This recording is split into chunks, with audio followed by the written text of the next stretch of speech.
We all know about the two types of natural resources, renewable and non-renewable. Our main aim would be a global transition to rely more on renewable resources. This is not necessarily done because non-renewable resources are limited, but because non-renewable sources produce a lot of greenhouse gas.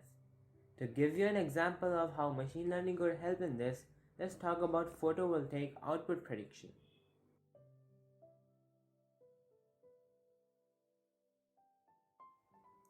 The way electricity power grid works is that renewable sources are first used to provide the energy to the houses. And we should keep in mind that the power supplied must equal to the energy demand to maintain a smooth flow of energy. So whenever the renewable sources do not meet the demand, then carbon plants are switched on which provide the remaining energy. These power plants need to be always on so that during times of energy emergencies, they can easily provide the necessary power.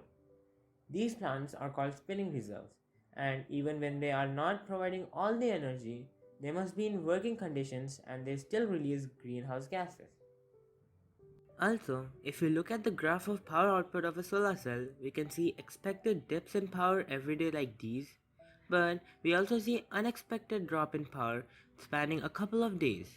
This might be due to rain, cloud, or any other random factor.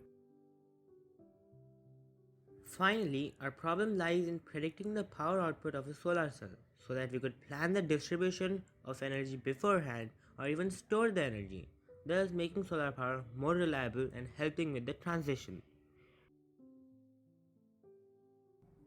This prediction part comes in machine learning. There already have been attempts at such a prediction, but they were simplistic.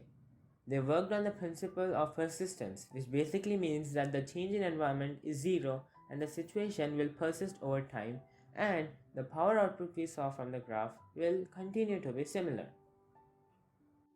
But we know that the climate is changing, so we cannot completely rely on the historical data for our prediction. From experimentation, we know that the power output of a solar cell will depend on various environmental factors like temperature, wind, etc. These will be our weather predictions for our model.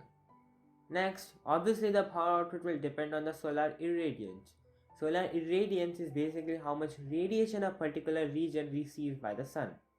Lastly, we could still salvage some important information from the historical data. Now, each of our parts are different from each other. The weather predictions will mostly be numerical values and be based on spatial data. Numerical means that the predictions would be actual values like the cloud coverage area or the land features. And spatial means that they will be related to the region in space. You can think of it like relating to the three dimensions of space, and in this case, the two-dimensional array of information given by the satellite. The solar irradiance part of our model will work on the basis of the clear sky model, and as the name says, it assumes that the climatic conditions are negligible, which we know is wrong, but it only helps us increase the accuracy by isolating each factor. The solar irradiance model will have data like the altitude and the location of the place. Lastly, for the historical data, we still have the persistence model, which is the same as I told before. Here, our main approach is to divide the model into specific domains like the environmental, ingredients, and history. We can have much more precise calculations for each part. This is combining domain-specific insight. We can also see how much more accurate this model called PVNet or photovoltaic network is comparing to other such strategies like the persistence model.